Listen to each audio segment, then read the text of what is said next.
Aurangzeb finally जीत जाता है और दारा सिकोह की हार होती है।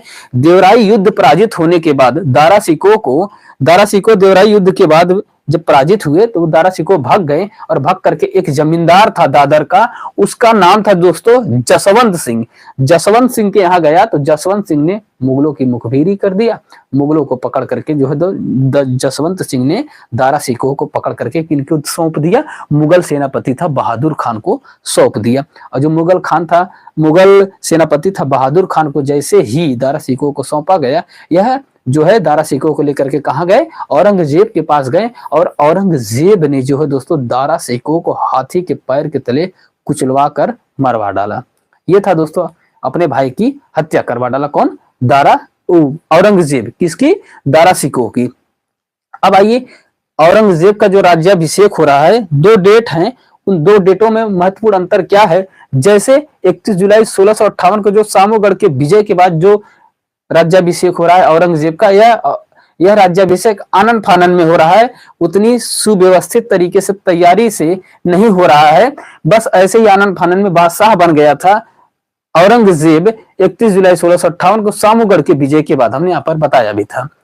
15 जून 1659 को यानी देवराई का युद्ध मार्च में होता है, लेकिन पूरी जितने भी विद्रोह की परिस्थितियां बनती हैं उन सबको समूल रूप से नष्ट करने के बाद फाइनली जो है दोस्तों, फाइनली जो 15 जून 1659 को यह देवराई के युद्ध के बाद जो उपाधि धारण कर राज्याभिषेक इसका हो रहा है दोस्तों।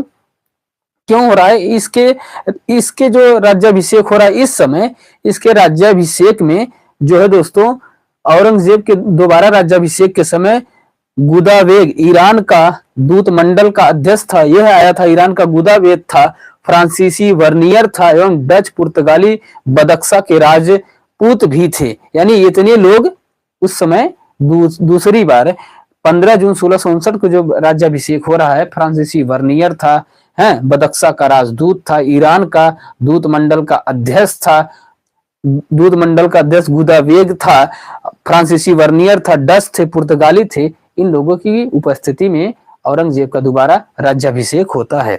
अब आइए दोस्तों, अब्दुल्ला वहाब गुजराती ने औरंगजेब को मुकुट पहना करके राज्याभिषेक के समय, इसी अब्दुल्ला वहाब गुजराती ने ही औरंगजेब को मुकुट पहनाया था राज्याभिषेक के समय। और आगे चल के करके यही अब्दुल्ला वहाब गुजराती ने औरंगजेब के खिलाफ फतवा भी जारी करता है। 2 शासक हैं, जैसे एक अकबर है और एक औरंगजेब, ये 2 शासक ऐसे मुगल सल्तनत में जिनके खिलाफ सूफियों ने या कहें संतों ने फतवा जारी कर दिया था। फतवा मतलब एक प्रकार का ऐसा फरमान होता था जिस पर कुछ इनाम रख दिया जाता था कि इनका सर